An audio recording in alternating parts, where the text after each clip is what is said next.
Este podcast é produzido e editado por Braba House. Olá, sejam muito bem-vindos ao Podcast Fibo, o podcast que mais cresce na sua quarentena. Eu, mais uma vez, Barreto, estou aqui representando o nosso amigo Lucas, nosso âncora que está de férias no momento. E mais uma vez, quem está do meu lado é o Zico Neri. E aí, Zico, tudo bom com você? Olá, bom dia, boa tarde, boa noite, todos os Gabis e Cláudios que nos ouvem, né? É um prazer enorme estar aqui novamente nesse espaço fértil e democrático de diálogo, conexão e suprar de nutrição mental para o seu tempo de quarentena, se é que o gancho já não está feito depois dessa deixa aí. Como o Zé falou, o Lucas não está presente, então temos que nos virar aqui para poder puxar o gancho do tema do episódio na abertura. Verdade. E acho que eu fui bem nessa aí, foi de improviso, mas saiu agora.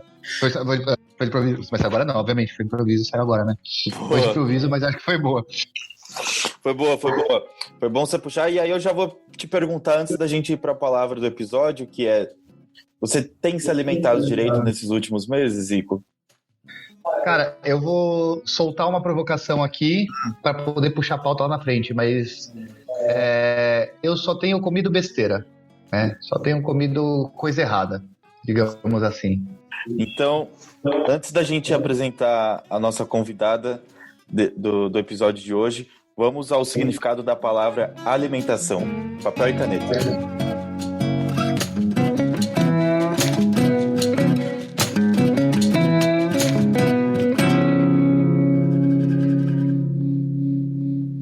Substantivo feminino. Os alimentos. O que pode ser usado para alimentar, nutrir. Alimentação saudável. Sustento. Abastecimento das substâncias imprescindíveis à manutenção da vida. Ação de providenciar o necessário para que algo se desenvolva ou funcione. A alimentação de um motor, e por aí vai fugir um pouco os outros significados do que a gente quer falar hoje. E para a gente falar melhor sobre esse assunto, a gente trouxe aqui uma pessoa que já é de casa, que já participou em alguns episódios aqui com a gente, que é a Mayara Fidalgo. Oi, Mayara, tudo bom com você? Oi, boa noite, boa tarde, bom dia para todos que estão nos ouvindo. É um prazer estar aqui novamente com vocês. Fiquei muito feliz com o convite. E bom, para quem não me conhece, meu nome é Mayara Fidalgo, trabalho como nutricionista e terapeuta integrativa e vim aqui trocar um pouquinho mais com vocês sobre alimentação, fake news na alimentação, esse processo da quarentena, né, que não tá fácil para ninguém. Acho que é isso. Muito grata pelo convite.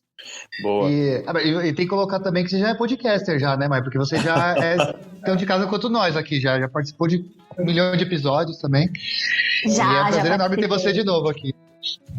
Já participei de 2 episódios, né, do feminismo e das mulheres, né, no Dia das Mulheres também. Foi muito legal, foi uma troca muito boa, muito enriquecedora. Aprendi muito naquele dia, foi incrível. Já pode pedir música no Fantástico agora.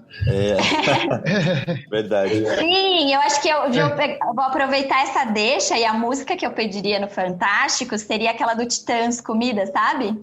A gente não quer só comida, a gente quer comida, diversão e arte, porque eu acho que isso fala muito do que está acontecendo nessa quarentena em relação à forma que a gente está se alimentando. Vocês concordam? Eu concordo plenamente. Verdade. Inclusive, Breno, fica a dica aí para terminar o episódio com essa música pra gente. Então. Boa. E vamos lá. Mayara. Ô, Mayara, eu queria... fala aí, Zé. Não, só queria perguntar, porque assim, aproveitando que a gente tá nisso, e você já deu a dica da música, esse é um episódio que muitas pessoas já mandaram pra gente de sugestão de pauta pra gente gravar, e a gente demorou um pouco pra falar sobre isso, que a gente até tinha combinado de marcar um dia da gente gravar presencialmente, mas acabou que, devido à pandemia, a gente acabou não se encontrando, e aí a gente resolveu só agora gravar esse episódio via Zoom. E a gente queria enfatizar o quanto é importante e fundamental a alimentação, principalmente agora num momento que a gente precisa cuidar da nossa saúde, tanto acho que mental quanto física, né? Você pode falar um pouco mais sobre isso com maiores propriedades. Com certeza, Zé. Eu acho que esse processo, ele da quarentena, enfim, da pandemia, ele mexeu muito com a nossa saúde, entendendo que saúde não é só saúde física, né? Sim. Mas a nossa saúde mental, emocional, social, todos os aspectos de saúde, eles foram mexidos. Então, a relação com a comida, né, a forma que a gente se relaciona com a comida, ela também reflete todos esses processos de mudança.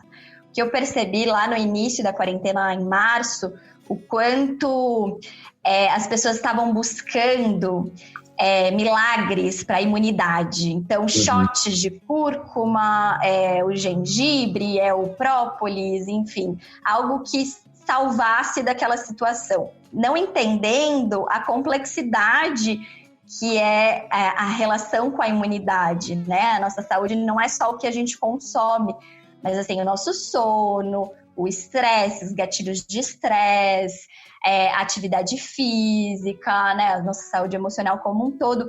E aí as pessoas se abraçaram ali no shot de cúrcuma como se aquilo fosse salvar todo o processo.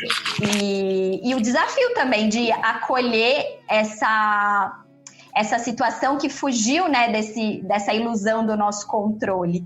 Porque eu acredito também que essa relação ao longo da quarentena, onde eu observei diversas pessoas, pacientes, buscando aí querer controlar a alimentação, querer controlar a atividade física, querer encontrar uma rotina de autocuidado perfeita, ou até mesmo se espelhar muito, né, nas blogueiras, enfim, nas redes sociais, para criar uma rotina de cuidado que não necessariamente fazia sentido para ela.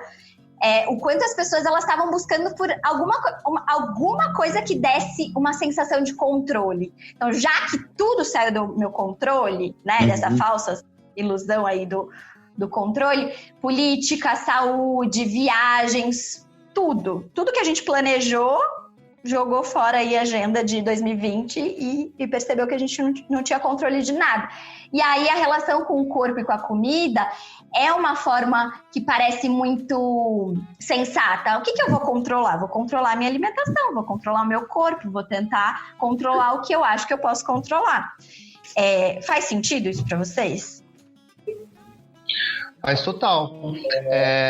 Eu vejo muito conversando com as pessoas mesmo, né?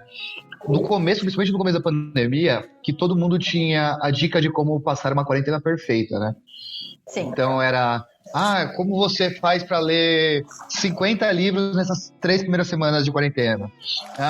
Como ter um corpo definido, aqui, ó. É só você fazer uma sequência com 3.000 abdominais por dia, a desafio de não sei quantas... E a galera começou a soltar coisa.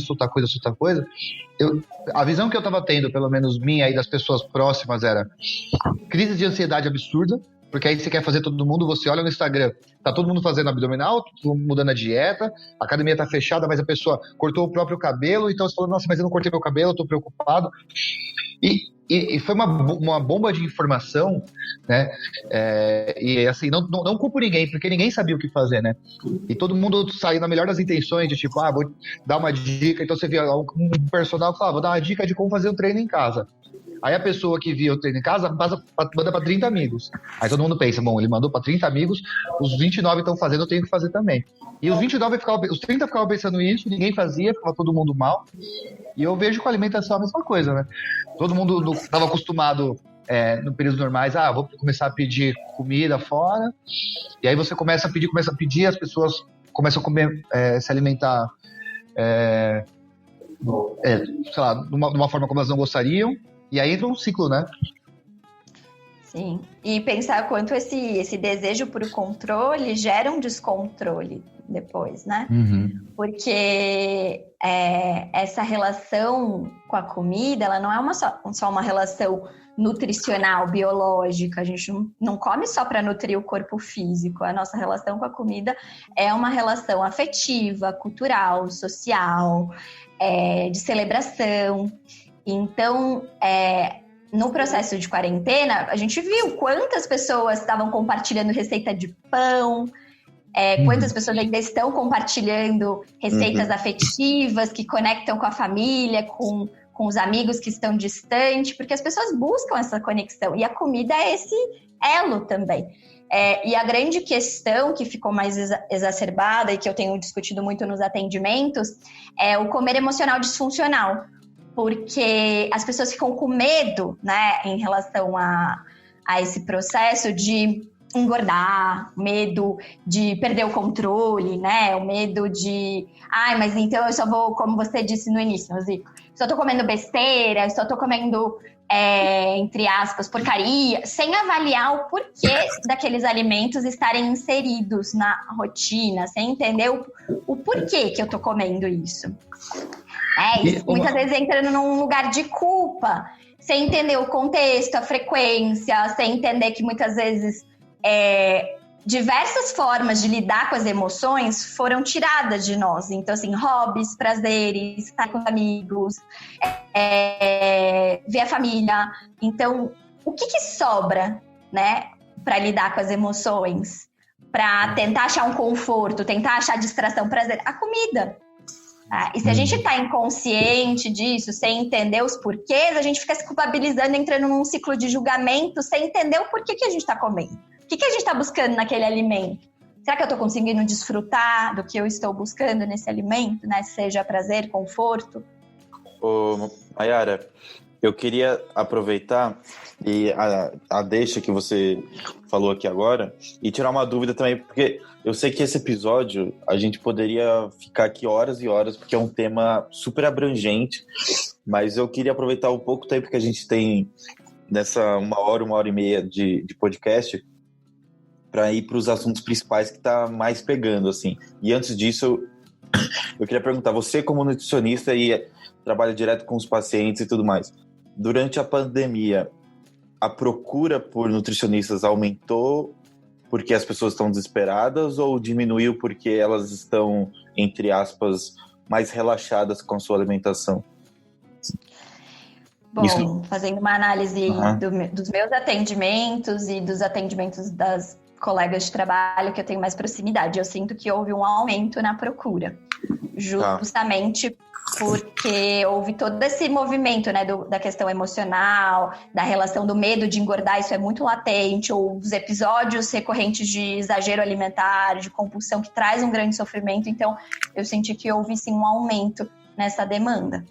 Porque o que eu vejo, e aí você também pode falar melhor e o Zico concordar ou discordar de mim, que, assim, antes da pandemia, sei lá, até ano passado, a nossa relação com a comida, principalmente de algumas pessoas, era totalmente ligada ao padrão estético do corpo. Porque, assim, isso eu falo porque eu conheço pessoas, né, que já falaram isso pra mim.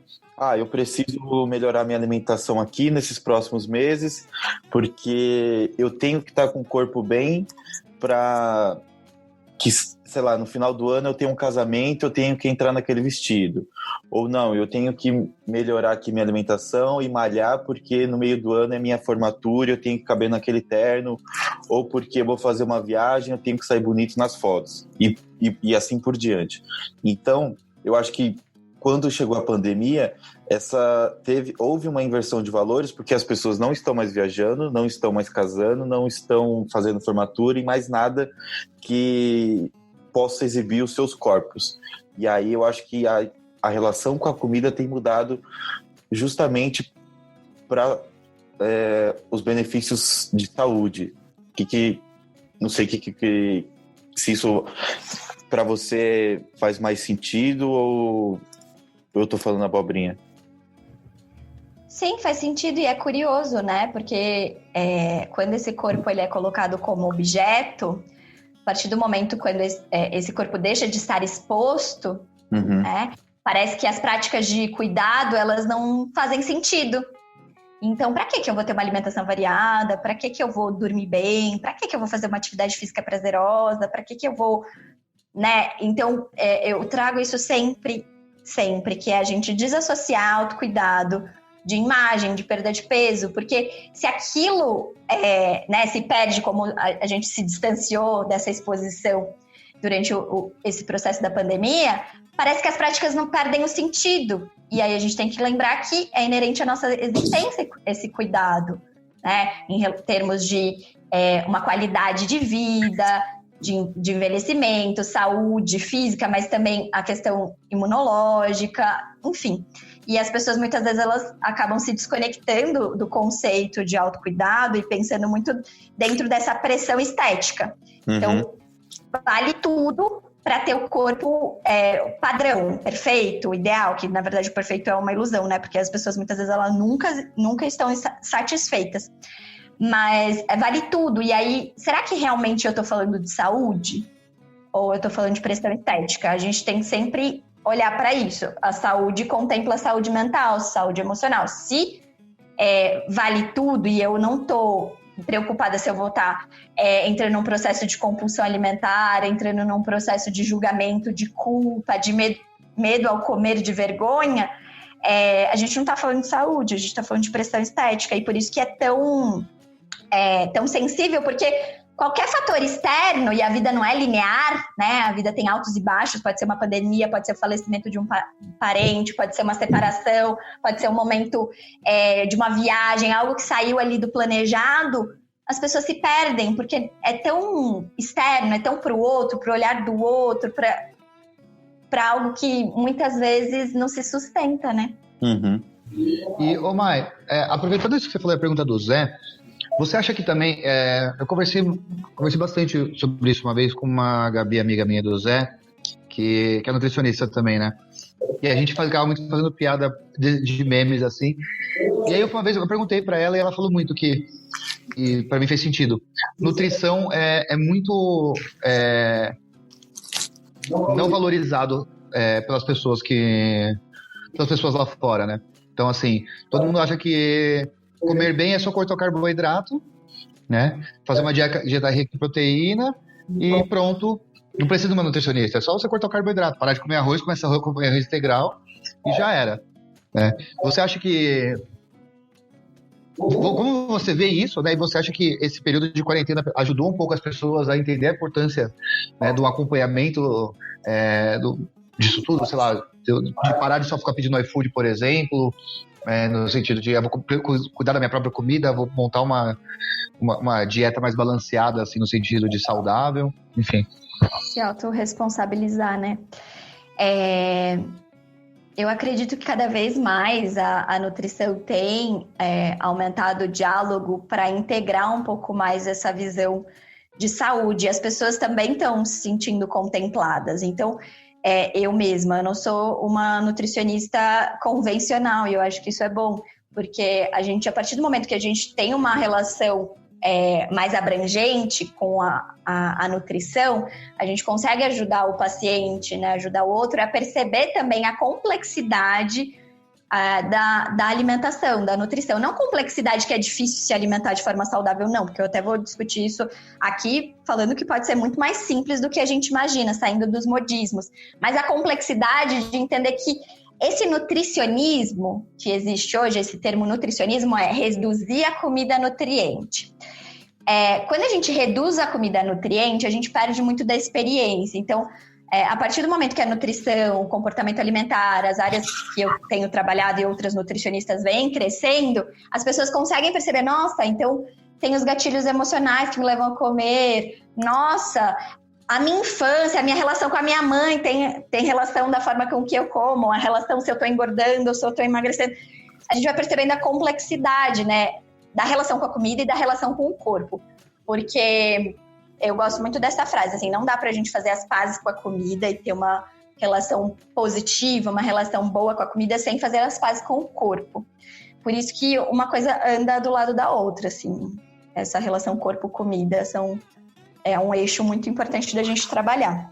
Tanto é que eu queria aproveitar também, antes da gente mudar de pauta, que eu abri um questionário hoje, no dia da gravação, lá no nosso Instagram, para quem quisesse mandar dúvidas, né? E aí uma pessoa aqui, uma Gabi, mandou: a saúde é algo sempre relacionado com o corpo magro e definido. A maioria das vezes que vamos em uma academia ou nutricionista, os profissionais sempre nos colocam em quer emagrecer se estiver acima do peso ou quer ganhar massa se for muito magro. E aí ela pergunta, como encontrar profissionais que entendam que existem 1000 outros espectros que não sejam perda de peso ou ganho de massa, né? Que é muito isso que a gente está falando agora, né? Sim. Profissionais que acabam tendo esse diálogo com o movimento Body Positive, que falam sobre saúde em todos os tamanhos, que falam sobre comportamento alimentar, gordofobia, né? E a gente percebe o quanto a gordofobia ela é mais prejudicial do que a gordura em si, porque as pessoas deixam de buscar ajuda. Eu não vou num médico, eu não vou num profissional de educação física onde eu me sinto julgado, eu me sinto criticado, um espaço onde não me acolhe. E aí as pessoas deixam de buscar ajuda, buscar ir numa academia, porque a pessoa às vezes não se sente pertencente àquele espaço, né? A pessoa não pode estar indo ali para academia só para ganhar qualidade de vida, para ganhar um pouco mais de resistência física. Resistência, condicionamento vascular. Não, ela tem que ir para emagrecer. Vai ficar gostosona, tipo, gostosão, porque quer ter aquele todo... E aí isso afasta as pessoas de buscarem ajuda, né? Porque eu não vou num lugar onde eu me sinto humilhado, onde eu me sinto julgado, onde eu não me sinto pertencente. E justamente a gordofobia afasta cada vez mais as pessoas de buscarem ajuda, né? Como talvez essa Gabi relatou, né? Esse incômodo. E, Mai, você acha que... antes de perguntar, uma coisa que é legal, explica pra gente o que é o movimento Body Positive, né? Para quem está ouvindo, o que é esse movimento, qual que é a importância dele? O movimento Body Positive surgiu muito dessa necessidade da gente acolher a diversidade corporal. Entender que há diversos corpos, diversos biotipos, diversas belezas, e que a gente pode e deve, isso é necessário, inserir nas nossas redes, nos nossos círculos, né? Essa diversidade. Então, de uma forma ativa, validar, acolher, né, essa diversidade corporal. Eu gosto também, Zico, de trazer o conceito do movimento de neutralidade corporal, que é mais o que eu utilizo no meu atendimento, que é paralelo ao movimento Body Positive. Porque o movimento Body Positive, ele traz esse lugar de aceitação, de respeito, que eu acolho muito e eu gosto muito de incentivar, mas, infelizmente, de uma forma às vezes distorcida, ainda traz muito o corpo como foco. Então, você tem que se amar a todo custo, e o corpo ainda é o foco ali, e às vezes acaba sendo objetificado. E o movimento de neutralidade corporal entende que a gente pode acolher o nosso corpo respeitando, mas que o corpo não é o foco da nossa vida, né? Então, que a gente não precisa odiar e que não precisa necessariamente amar. Só de a gente não odiar e respeitar já é um caminho muito importante, que às vezes não necessariamente a gente vai conseguir amar o nosso corpo, todas as partes do nosso corpo, e esse lugar acaba gerando mais insatisfação, porque aí você vê mulheres, né, no movimento Body Positive se amando ou divulgando isso nas redes, eu me amo, e as pessoas se sentem frustradas, nossa, mas eu ainda não consigo me amar dessa forma. E tá tudo bem, né? Respeito é o primeiro ponto para essa relação. Não necessariamente você vai conseguir se amar, mas se respeitar e não se criticar, não se violentar, não se odiar já é o primeiro passo. E você acha... Eu vou até contar uma história rapidinho para poder fazer a próxima pergunta. Tem uma Gabi, amiga minha, que ela tem muitas questões com o corpo, né? E como ela mesma contou pra mim, isso foi muito influenciado por conta de um relacionamento abusivo que ela tinha, assim, sabe? O ex-namorado era formado em educação física, né? Ele era instrutor de academia e estava estudando nutrição, assim. E oprimia ela absurdamente pelo corpo e tudo mais.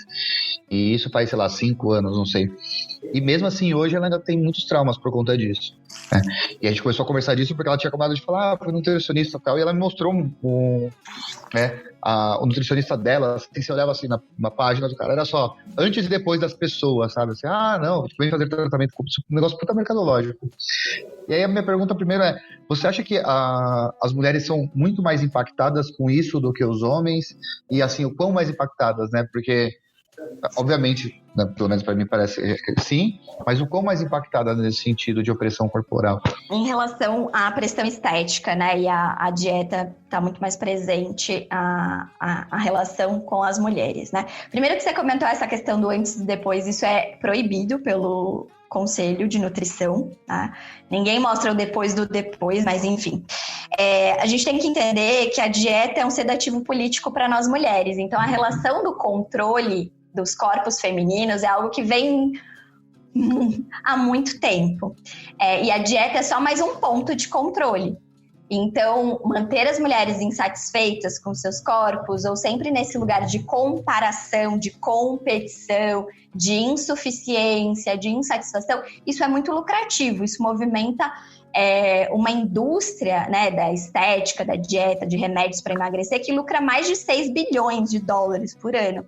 Então, a insatisfação vende. E manter mulheres insatisfeitas acabam tirando o foco de outras discussões. Então, as mulheres deixam de ter energia, né, tempo, até acabam gastando dinheiro e muito tempo de vida pensando nisso.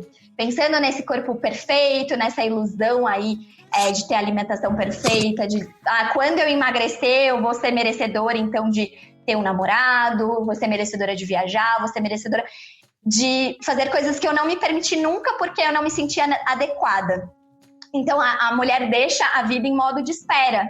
Isso é interessante para a sociedade patriarcal, porque aí você anestesia todo esse poder, todo esse movimento que nós mulheres podemos nutrir, e a gente, muitas vezes, em círculos de mulheres, acaba percebendo o quanto a nossa energia gira em torno do corpo e da comida. Então, as mulheres ficam falando de dietas, do corpo perfeito, se comparando, e o quanto a gente poderia estar investindo em outras áreas da nossa vida.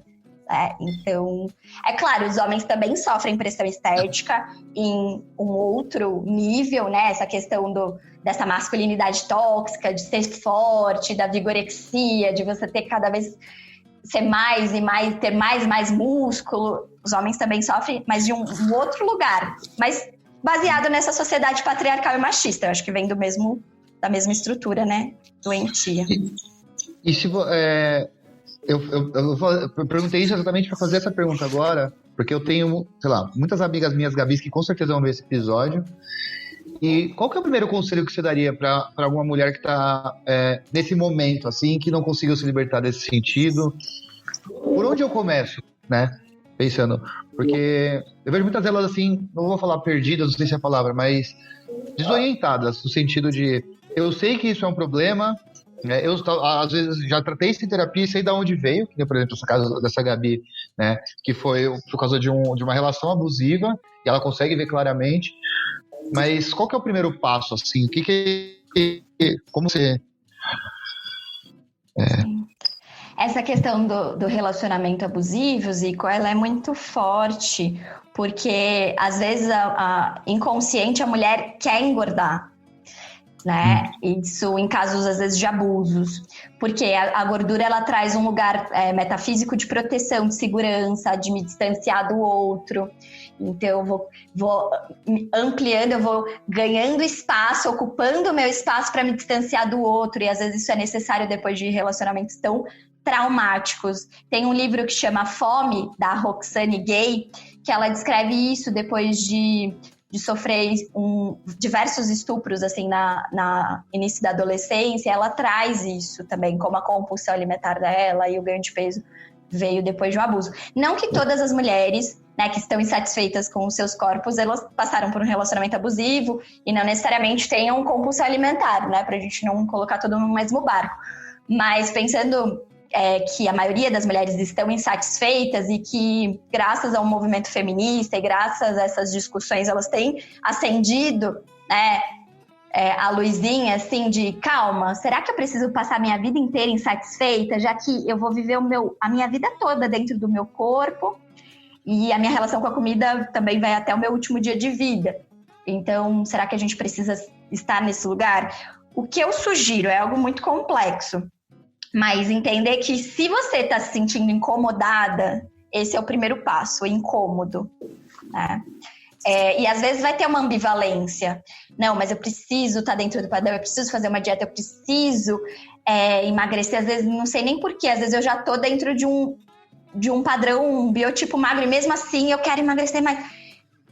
E às vezes um outro lado percebendo esse incômodo e essa insatisfação crônica e já questionando. Então, acho que o primeiro ponto é acolher esse questionamento e olhar um pouco mais para o que você está se nutrindo, né? Pensando em redes, quais são as pessoas que você segue, quais são os tipos de conversa que você tem com as suas amigas, com seus amigos. Tem espaço para você discutir sobre isso? Porque às vezes eu atendo pessoas em 50 minutos e aí a pessoa sai da sessão e é bombardeada com blogueiras fitness. Eu não tem trabalho que acabe ressoando dentro desse contexto, porque a gente é bombardeada com a mentalidade de dieta, com a pressão estética.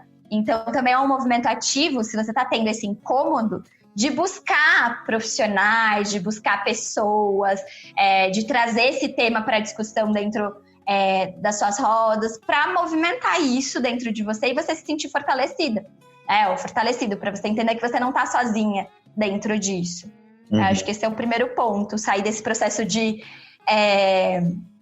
às vezes, de isolamento, né? Só eu sofro, só eu tô passando por isso, e perceber que não, tem muitas mulheres, a maioria das mulheres estão passando por isso, por esse processo de insatisfação e estão tentando mudar, né?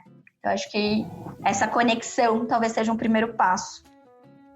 E faz muito sentido isso.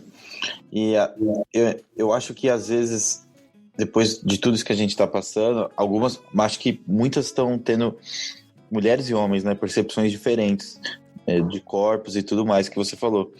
Só que eu queria entrar numa outra ponto crítico que eu acho que influencia muito ainda a vida das pessoas, que é as redes sociais, né? Que a gente tá ali, que você mesmo falou, a gente precisa diversificar os padrões de corpos e tudo mais. Só que às vezes a pessoa ela já tá numa bolha ali, que ela só segue aqueles padrões iguais de blogueiras e aquelas que você mesmo falou, lançam tendências de eu tenho que tomar o shot de cúrcuma com limão azedo porque é isso que vai melhorar a minha vida. E aí outras que às vezes por medo de ser julgado ou por como que eu posso dizer, personal trainers de academias, ou com medo da nutricionista vir com essa questão, você quer emagrecer para ter o corpo melhor ou ganhar massa. Às vezes as pessoas estão querendo se automedicar, né? Medicar eu falo no sentido, não, eu vou entrar aqui na internet e pegar o que essa mulher aqui que eu gosto tá falando, que ela tá usando, que tá melhorando para ela, vou começar a fazer isso também. E vou pegar esses treinos aqui, padrões que o pessoal fala que é para secar a barriga em 30 dias e vou fazer também. E eu acho que aí mora o perigo, porque você pode falar muito melhor isso, do que a alimentação influencia para mim, não necessariamente influencia com o mesmo impacto para as outras pessoas, né? Com certeza, Zé, com certeza. Essa questão das redes sociais trazerem muitas vezes o autocuidado como uma receita de bolo, isso acaba tornando o autocuidado mais uma exigência, muitas vezes gera um desconforto, porque, então eu tenho que acordar às 5 da manhã, correr, tomar meu shot em jejum de cúrcuma, fazer o suco verde, depois tenho que fazer yoga e depois eu tenho que fazer o milagre da manhã, né? Porque eu tenho que ser muito produtiva pela manhã. Vira uma receita de bolo o autocuidado e tira toda a subjetividade, né? O que faz sentido para mim dentro da minha história, dentro do meu contexto social, não necessariamente faz sentido para o outro. E pensando que as redes sociais, as blogueiras, enfim, muitas vezes elas estão vendendo produtos, elas estão vendendo um estilo de vida que não necessariamente faz sentido para todos, porque muitas vezes não considera que as pessoas trabalham, as blogueiras em geral vivem daquilo, né? Então o fator tempo, aí a pessoa vai tentar aplicar na rotina dela, mas ela tem que cuidar da casa, do filho, cuidar de si mesma, do trabalho, e ela se sente frustrada porque ela não conseguiu fazer aquela lista de atividade de uma forma perfeita, porque ela não trabalha, né, blogueira, e aquilo se torna impossível. O fator tempo, né? Tempo, dinheiro, muitas vezes não é considerado nesse lugar de autocuidado. E observei muito que autocuidado virou sinônimo de skincare, né? Como se só cuidar da pele, né? Cuidar da pele fosse autocuidado. E autocuidado pode ser dizer não. Autocuidado pode ser dormir até mais tarde, se eu não dormir bem à noite, se eu posso dormir. Autocuidado pode ser assistir uma série. Autocuidado pode ser fazer atividade física. Autocuidado pode ser brincar com o meu gato. Autocuidado pode ser muita coisa. E quando a gente padroniza cuidado, e quando a gente, né, coloca essa receita de bolo, a gente acaba minando a possibilidade de se autorregular, de se perceber, de tentar entender o que eu preciso nesse momento, qual que é a minha real necessidade, o que faz sentido para mim. Tá? E aí, pensando na alimentação, quando as fórmulas mágicas, né, viram também padronizadas, o quanto a gente perde também a possibilidade de se conectar com a nossa verdade. Então, assim, seguindo blogueiras, coma goji-berry, coma blueberry, coma frutas vermelhas que veio lá dos Estados Unidos, XYZ. E aí a pessoa tem disponível no quintal dela a acerola, que é riquíssima em vitamina C, mas ela vai ficar falando, não, mas eu não tenho goji-berry, porque goji-berry tem vitamina A, vitamina C, e aí a pessoa vai se sentir insatisfeita, e ela não olha porque ela tem, ela não olha porque ela tem, às vezes, acessível, fica nesse lugar do que vem de fora, o que tá fora é melhor, e eu não sei me autorregular, eu não sei o que é melhor pra mim. Não, você sabe o que é melhor pra você. Talvez você não saiba ouvir o seu corpo, talvez você não confie no seu poder de autorregulação, mas você sabe o que é melhor pra você.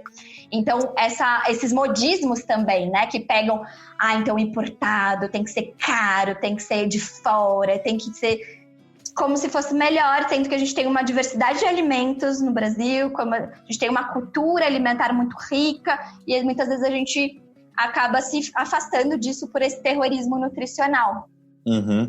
E aí, aproveitando e acrescentando, né?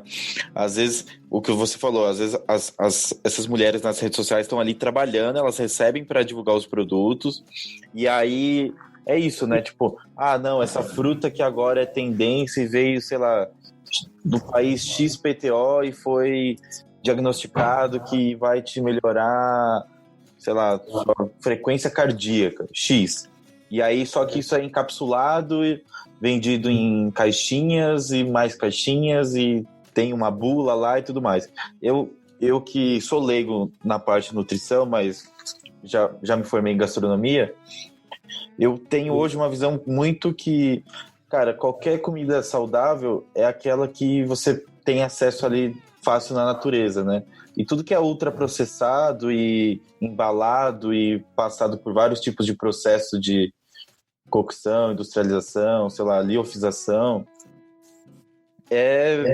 acaba tendo perda ali dos próprios nutrientes que falam que contém naquele produto, mas que automaticamente as empresas querem meio que colocar uma tabela ali na frente falando que vai te ajudar nisso, nisso, nisso, nisso. Então, isso atrapalha bastante também, né? Com certeza, é triste, né? Perceber que as pessoas trocam, às vezes, o arroz e feijão para tomar shake da empresa X, né?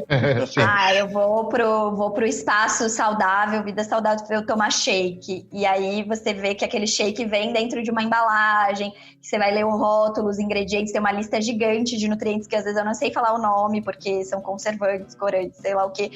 E a pessoa se sente ali, não, mas porque eu vou emagrecer, porque eu tô fazendo a melhor escolha. E não tá, e tá tendo medo de comer, tipo, arroz e feijão, né? E muito desconectado do que seria uma alimentação saudável. Como eu falei, pode ser muito simples, é muito simples.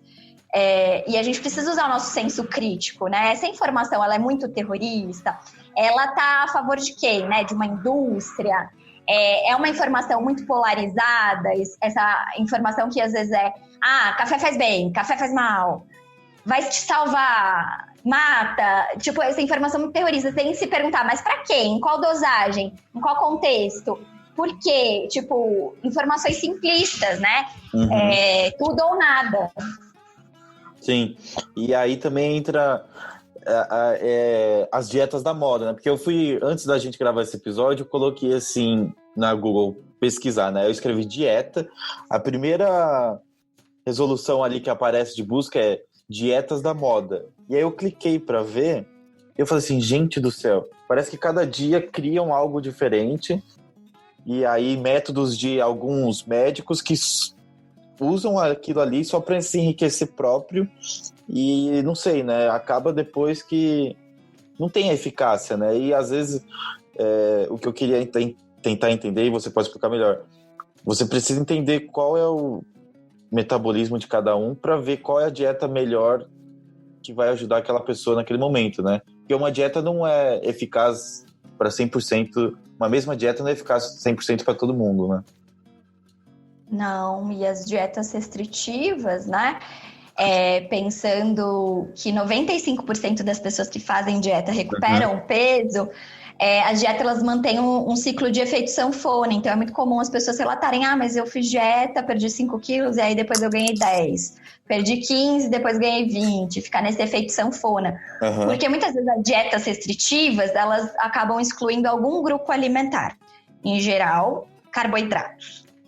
E aí, as pessoas, elas acabam não aprendendo a lidar, né, com esse grupo que foi excluído. E aquilo não vai ser sustentado por um longo período.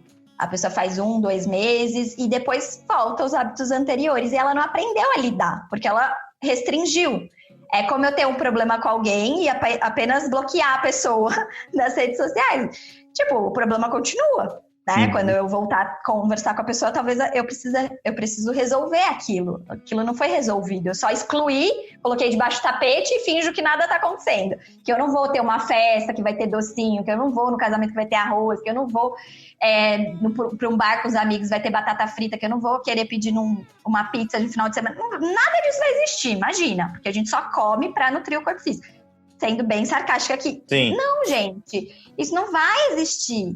Se a gente não aprender a lidar com os alimentos, entender o porquê que a gente está comendo, entender que quando a gente proíbe algo, restringe algo que é dentro das dietas restritivas, aquilo fica super valorizado, fica como se a gente colocasse aquilo num pedestal. Então, o fator proibição, fetiche, faz com que a tendência é que a gente coma mais. Então, as pessoas se restringem durante a semana, aí no final de semana comem muito. Aí usam aquele termo horrível, pejorativo, que é o dia do lixo. Como se a comida fosse lixo.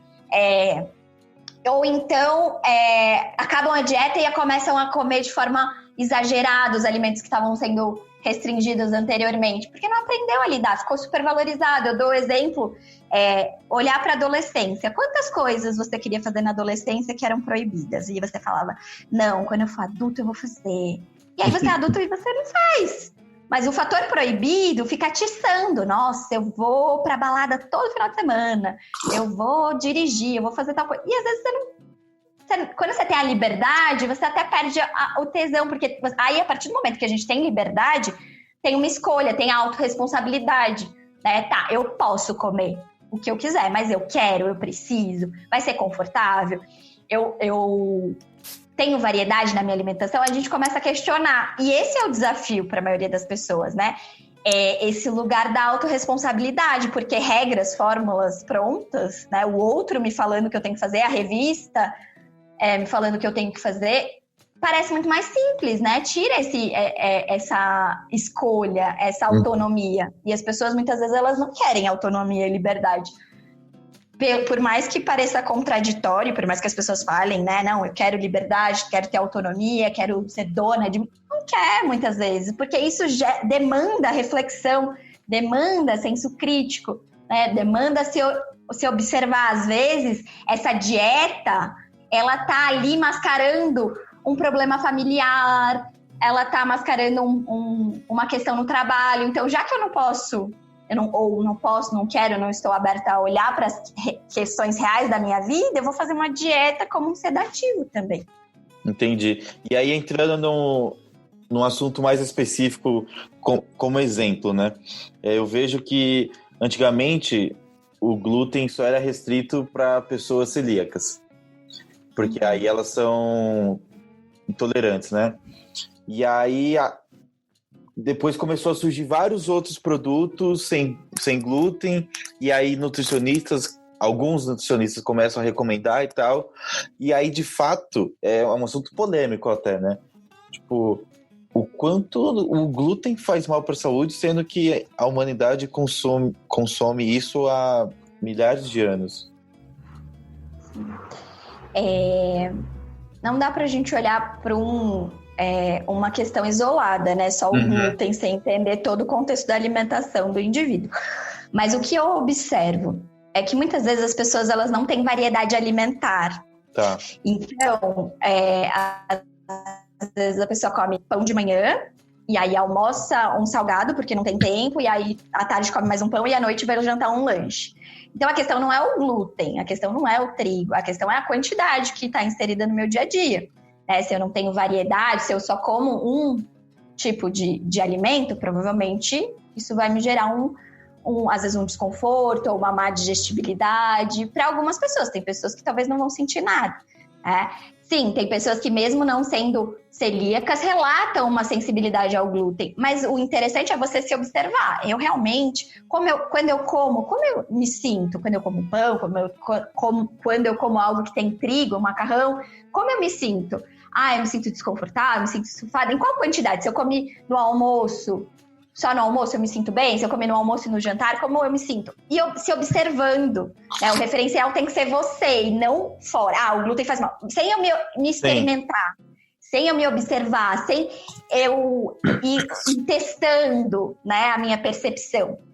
Então, vale observar. Se você tem uma alimentação que tem pouca variedade, que você acaba comendo realmente os mesmos alimentos, e esses alimentos são fontes de glúten, tipo pão, macarrão, sempre, sem incluir outros tipos de cereais, tipo, que não tem glúten, né? O arroz, naturalmente, o arroz, o milho, né? A quinoa, a canjica, a aveia, naturalmente, não tem glúten, mas acaba tendo essa contaminação. Olha quanta variedade eu posso ter no meu dia a dia. E tendo essa variedade, naturalmente eu equilibro possíveis excessos, então eu não preciso excluir nada. Mas entender que até pelo processo de processamento, né, dessa farinha, o processamento de muitos produtos industrializados acabam deixando muito pobre, né, os alimentos, desvitalizados. Então, ter uma alimentação variada ajuda também nesse processo. Eu até trouxe um trecho que eu vou compartilhar, se eu puder, brevemente com vocês. Claro. Que é do livro A Mentira do Glúten, que reforça. O discurso moderno sobre comida é recoberto de vocabulário moral e religioso. São alimentos naturais ou antinaturais, bons ou ruins. Alimentos ruins podem prejudicar você, mas são pecaminosamente deliciosos, prazeres culpados. Alimentos bons, por outro lado, são integrais de verdades e limpos. Termos mais adequados a manuais monásticos e tratamentos filosóficos do que debates científicos. Falar sobre comida dessa forma é prejudicial. Cria pessoas neuróticas com o que comem, que veem os alimentos como puros ou impuros, bons ou maus. E esse trecho é do livro A Mentira do Glúten, que traz muito essa discussão, né, de como o glúten foi vilanizado e como a indústria ganhou com isso. Aqui no Brasil, não tanto, mas nos Estados Unidos é muito comum ver gôndolas assim, de supermercado com vários produtos sem glúten. E o quanto isso distancia as pessoas de ter um contato com alimentos in natura e reforça a ideia que o produto industrializado vai salvar ela. Exato. Né? Porque é sem glúten, porque é sem glúten. Não é porque é sem glúten. Você vai ler um ingrediente lá no rótulo, tem vários conservantes, vários corantes. E as pessoas às vezes nem sabem o que está consumindo. Não estou aqui querendo dizer que a gente não possa consumir alimentos ultraprocessados, mas quando a gente tem medo da comida, é muito comum que a gente aceite o que a indústria traz como um alimento saudável, sem perceber que na verdade não é saudável. Tipo, consumir bolachinha integral porque vai ser melhor. E às vezes você poderia comer um bolo caseiro com frutas, que seria mais interessante para a sua saúde. Né? E aí eu queria só emendar, porque também existe um outro vilão que você até comentou, né? E tem muitas essas dietas de low carb, que o carboidrato é o é o cabeça-chave ali que vai te fazer piorar a sua alimentação. E aí... Só cortar o carboidrato que você fica saudável. E aí... Acho que também faz muito sentido o que você falou, que pelo menos na nossa cozinha do brasileiro, falo da grande massa, é porque tem um grande excesso de carboidrato, né? O nosso prato base é o arroz, feijão, aí, por exemplo, tem o bife e a batata frita. Aí, desses 4, 5 ingredientes, 90% ali é carboidrato. E aí foi o que você falou, a gente come também o pão, que é carboidrato. Aí, às vezes, à noite vai comer uma massa mais carboidrato. É isso também? Ou é diferente esse caso? Então, é interessante, né, investigar, assim, da onde vem esse modismo, né? Porque se a gente for para pensar, uma alimentação low carb, né, cortar os carboidratos, você indicaria essa orientação para uma criança? A gente indicaria essa orientação para um idoso? Uhum. Então, eu sempre gosto de dar esses exemplos para a gente pensar se a gente realmente está falando de saúde ou se a gente está falando de pressão estética. Tá. Né? Porque as dietas low carb, elas são colocadas aí como dietas que você vai perder peso imediatamente, né? Essa carbofobia relacionada ao medo de engordar, ao medo, né, da liberação de insulina como se fosse algo ruim, mas a gente precisa do carboidrato, né? O carboidrato é o nutriente que nos dá energia. Uhum. Então, proteína não vai dar energia. Então, a gente precisa do carboidrato para ter energia para fazer as atividades. Tanto que pessoas que ficam numa dieta low carb, ou dieta do CAN, dieta base de proteína, ficam muito mal-humoradas, têm halitose, né, mau hálito, podem ter problemas renais, por esse excesso de proteína, né? Então, é importante trazer os efeitos colaterais desse excesso de proteína também.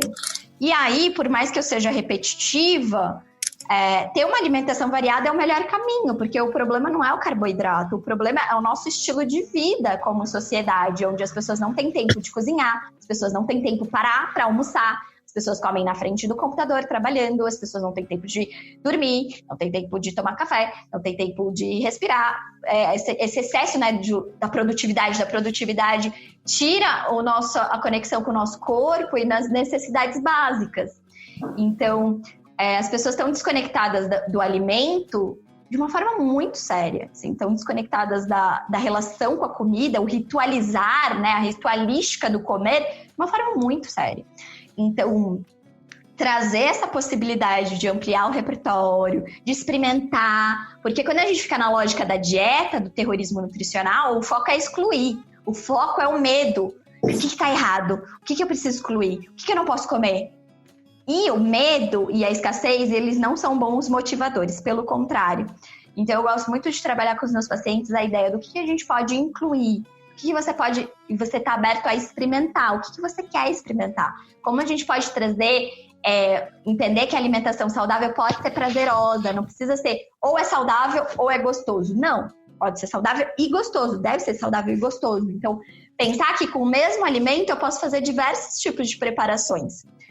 E aí eu não vou precisar ter medo do carboidrato, entendendo que eu tenho uma alimentação variada, entendendo que eu vou incluir todos os grupos necessários, incluindo aí esse equilíbrio, eu não vou precisar ficar presa a excluir o carboidrato, entendendo que eu tenho aí uma variedade alimentar. Boa. Não sei se respondeu a pergunta. Não, sim, claro. E quer falar aí, Zico? Não, eu só ia comentar isso, né? Só reafirmar assim que eu vejo muito esses vigias de alimentação alheia, assim, né? Então, tipo, amigos que ficam assim, cara, mas você vai comer isso o tempo inteiro, tipo. E a alimentação da pessoa às vezes nem é tão saudável, né? Exatamente o que você falou. Você chega lá, a pessoa tá falando isso, você vai comer isso, sei lá, batata frita, e ele tá comendo tipo uma barrinha de cereal, sabe? Porque fala, não, a barrinha de cereal é super saudável. E aí a barrinha dele é tipo cheia de chocolate, por exemplo, cheio de açúcar, mas não, porque é uma barrinha de cereal e tá achando que tá saudável, né? Ou pessoas, amigos que eu já temos, por exemplo, que você come mal porque você come carne, né? E não tô defendendo que, né? Todo mundo sabe que eu não como carne, mas você tem que pra ser saudável, você tem que ser vegetariano, você tem que ser vegano, sabe? E aí eu falei, cara, é muito fácil você ser vegano e só comer besteira não, mas só comer errado, né? Assim, no sentido de não comer nada saudável. Você pode viver a vida inteira de batata frita e mandioca, você tá sendo vegano, né? E isso não quer dizer que você tá tendo uma alimentação saudável, entendeu?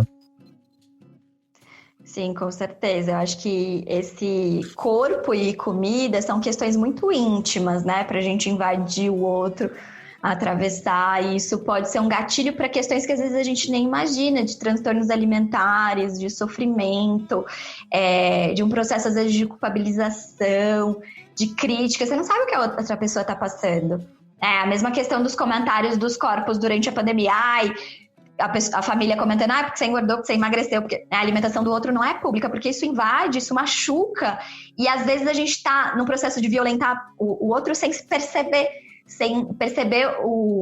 as questões que estão envolvidas naquela mudança de peso, às vezes um processo de depressão, às vezes um processo de isolamento, as oscilações de humor que a gente está passando, e aí ninguém pergunta se está bem, se está precisando de alguma coisa, né, comentando aí já direto do corpo, como se a única coisa que importasse fosse o corpo, né? É engraçado porque o Zico falou isso, a gente estava falando aqui nos bastidores, o quanto cresceu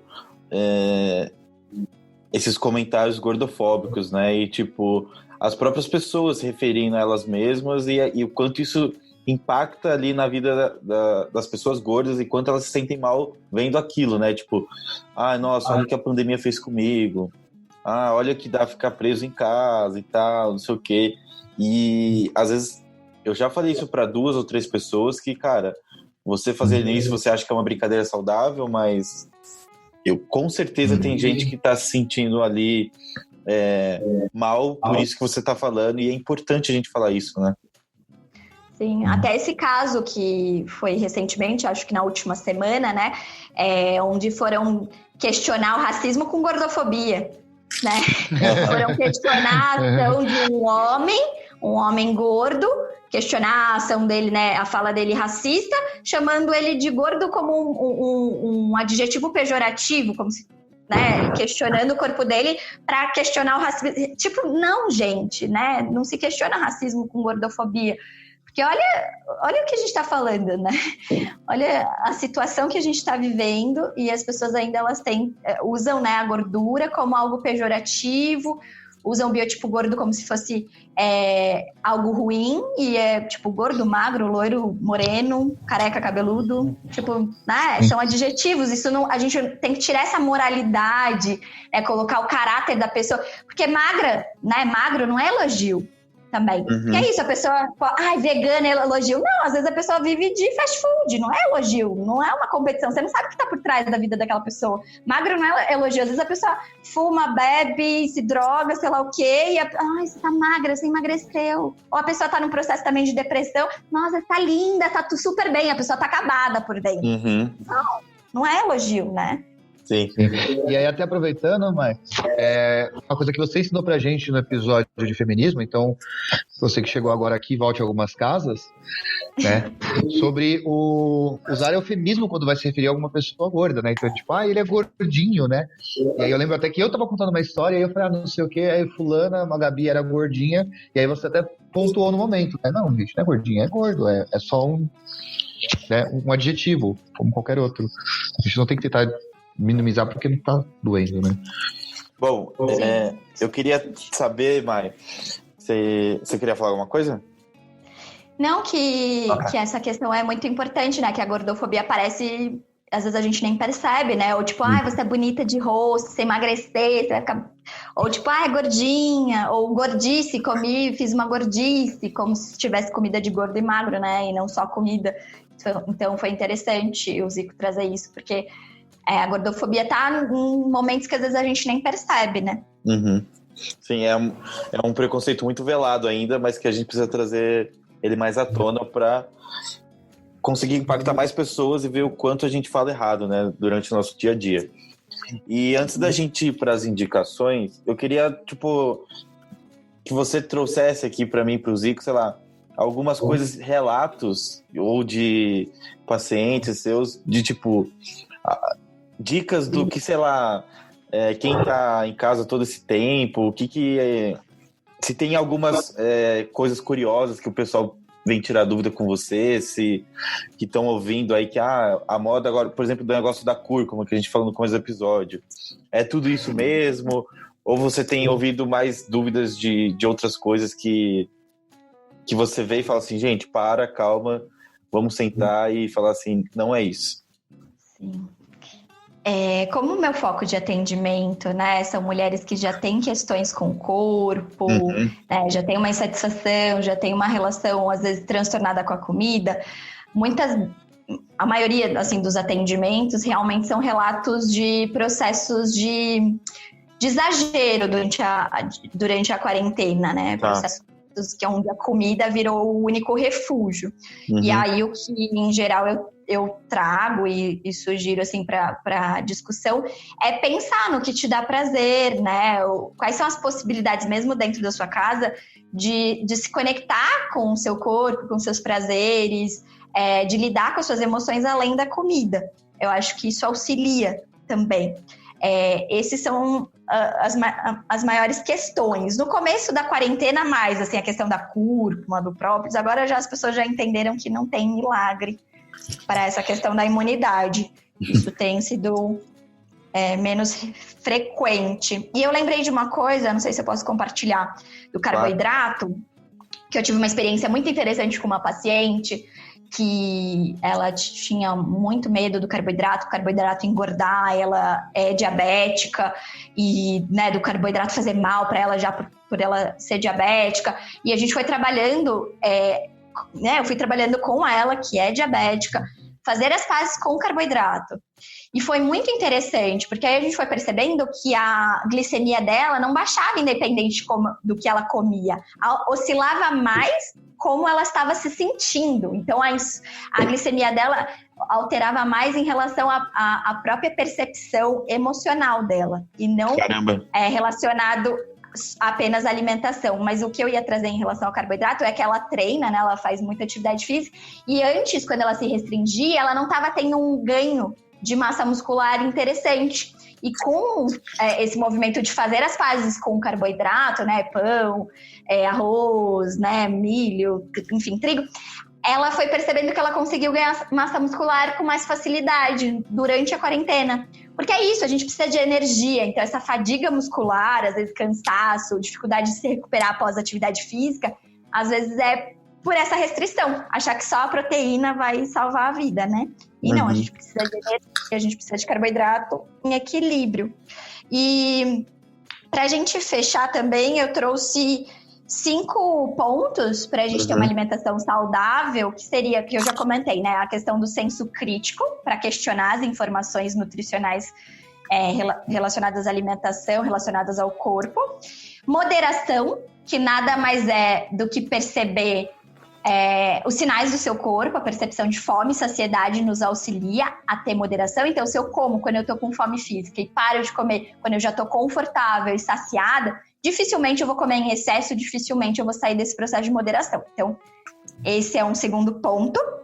Variedade, então ter uma alimentação variada, que a gente já discutiu. Simplificar, então sair dos modismos e olhar mais para o que você tem disponível, que está de fácil acesso. E colorida, uma alimentação colorida. Então eu trouxe 5 pontos assim, bem básicos para pensar numa alimentação saudável de uma forma mais acessível, sem modismos. Boa, boa. Zico, você quer complementar alguma coisa? Não, nada. Então, antes da gente ir para as indicações, dá o seu recadinho que você precisa dar. Sim, na verdade eu quero fazer um convite, né? A gente está há um tempo com esse projeto e a gente vai começar agora, essa semana. Então, o nosso episódio está sendo gravado hoje, dia 17 de agosto, né? Isso. Ele vai sair na quarta-feira, dia 19, e no dia 21, você que está com saudade de uma aglomeração, né? Você que saudade de uma mesa de bar, de bater na mesa, de falar em cima do outro, a gente vai fazer o primeiro happy hour oficial do podcast Fimo. Já que somos um podcast de boteco, a gente vai fazer o nosso happy hour, obviamente cada um na sua casa, né? Via Zoom. Então, na sexta-feira, na sexta-feira, dia 21, às 19 horas, teremos o primeiro podcast, o primeiro happy hour do podcast, para falar sobre o episódio de hoje. Né? Então, você que chegou até aqui, né? Se você não tiver chegado também, você não vai saber desse recado, provavelmente. Mas você que chegou até aqui, está super convidado, você, Gabi e Cláudio, entre nesse episódio e venha conversar com a gente, contar suas histórias, chorar suas mágoas com a gente também. Enfim, vai ser um prazer enorme ter você lá conosco. Inclusive, Mayara também está convidadíssima para participar. Oba! Quero participar, sim. Para quem quiser, gente, a gente vai criar um formulário ou no nosso grupo do Telegram, que está lá no link do nosso Instagram. Então, entrando lá no link, entrando no grupo do Telegram, a gente vai divulgar lá, que também é um grupo que a gente vai conversar para os ouvintes mais assíduos. Ou se não, só mandar um DM lá para o nosso Instagram, o @podcastfibo, que a gente vai mandar o link para você participar do Happy Hour com a gente. Então, voltando, Mayara, eu não vou começar porque você que vai dar as indicações aqui hoje. Eu só tenho uma indicação, mas eu vou deixar para o final, mas é algo mais supérfluo.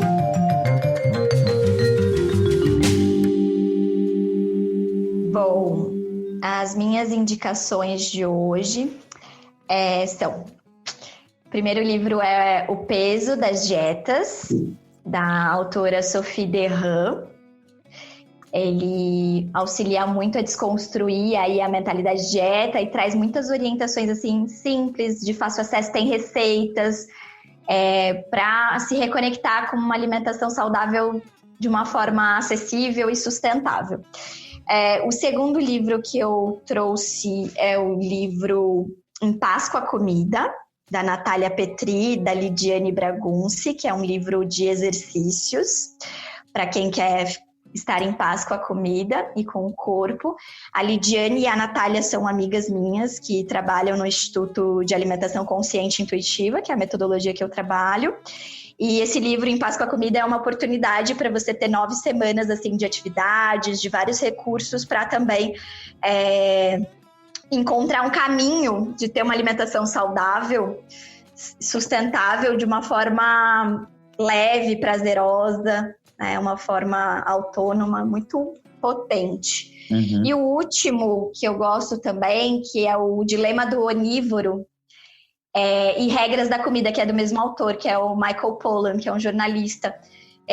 Eu acho que esses 2 livros também acabam resumindo muito a forma que eu vejo a alimentação, que eu encaro a relação com a comida, apesar de ser vegetariana e não onívora, mas ele traz muito bem essa relação de ver o alimento de uma forma integral, de se questionar esses modismos. Então, o Dilema do Onívoro e Regras da Comida, do Michael Pollan, que também tem uma série na Netflix, que é bem, bem interessante, Michael Pollan, que é o Cozinhar. Só não te cortando, era a série que eu ia indicar pro pessoal assistir. Que coincidência. Que é Cooked, né? Tem no Netflix, que é uma série com acho que 4 ou 5 episódios, que é o Michael Pollan mesmo, que ele fala, e ele traz bastante essa importância das pessoas prepararem a própria comida e evitar o consumo de produtos industrializados. Mas pode continuar. Sim, exatamente isso. Essa abordagem dele me fascina. Ele é muito legal, eu gosto muito também dele. Eu acho legal que ele traz justamente uma análise de como os estadunidenses comem e como os franceses comem, né? Então, ele perguntou pros americanos, né, os estadunidenses, como bolo de chocolate, você associa o quê? Aí os americanos falaram assim, a culpa, medo, e já os franceses falaram prazer, celebração. Então, vem de um outro lugar, né? Então, em geral, parar para comer, sentar à mesa. Então, os franceses comem muita gordura, comem muitas vezes um alto índice de pãezinhos, mas o diferencial é o como você come. Isso que ele traz também, o como faz total diferença. Você senta à mesa, você desfruta, você aprecia, e a gente acaba pegando essa cultura, né, americana e eu vou comer no carro com pressa, não vou parar, não vou arrumar a mesa. Pra que eu vou arrumar a mesa? Estou sozinho aqui, vou comer na mesa do trabalho mesmo. Né? Então, a forma que a gente come, o como a gente come, os pensamentos e sentimentos relacionados à comida nos trazem se a nossa relação com a comida é saudável ou não só o que a gente come, né? Sim, com certeza. Nossa, eu adoro essa série, sempre quando eu posso. Às vezes eu assisto ela de vez em quando pra dar maior incentivo, assim, né? Tipo, pra ressignificar a comida e como que a gente deve levar isso pro nosso próprio convívio social, né? Com certeza. Bom, mais alguma? Não, acho que são essas hoje. Tá. Zico, você tem indicações? Então, as pessoas que eu vou indicar aqui são umas pessoas que falam muito sobre a aceitação do corpo, né? Não sobre a alimentação como um todo, mas eu acho que é legal você diversificar o seu feed, começar a seguir umas pessoas que falam um pouco sobre isso, se você tem algumas questões com o corpo. Eu tenho aprendido muito sobre isso, então acho que é muito legal. Então, são pessoas que eu sigo e eu indico para vocês. Então, é a Ju Romano, né? A Fê Felício, que é amiga nossa, a Elo Bielo, a gente já citou aqui a Alexandra Gurgel e a própria Dora Figueiredo também, que são pessoas muito legais para você seguir.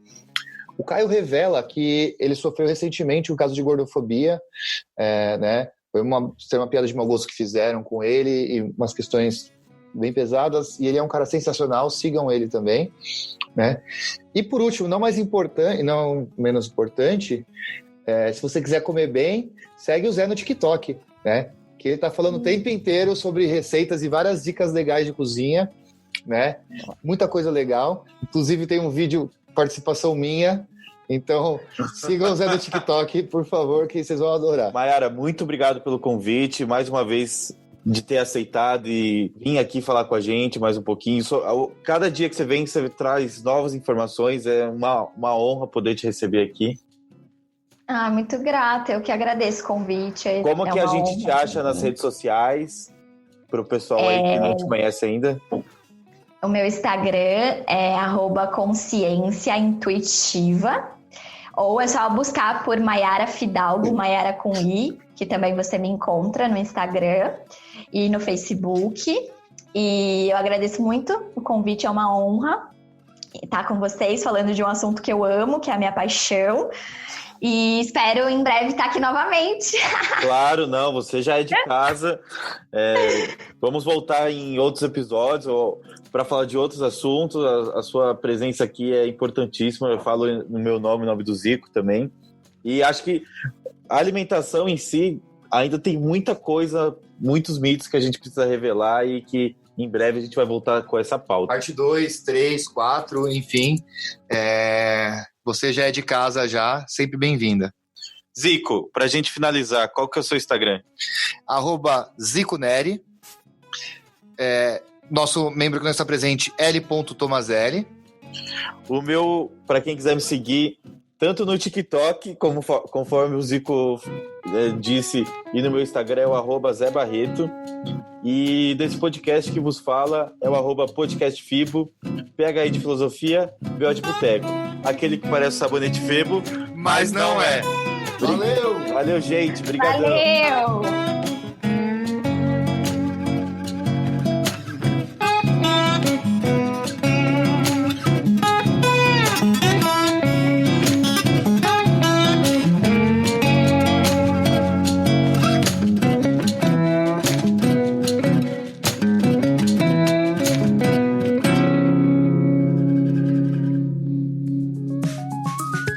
Este podcast é produzido e editado por Braba House.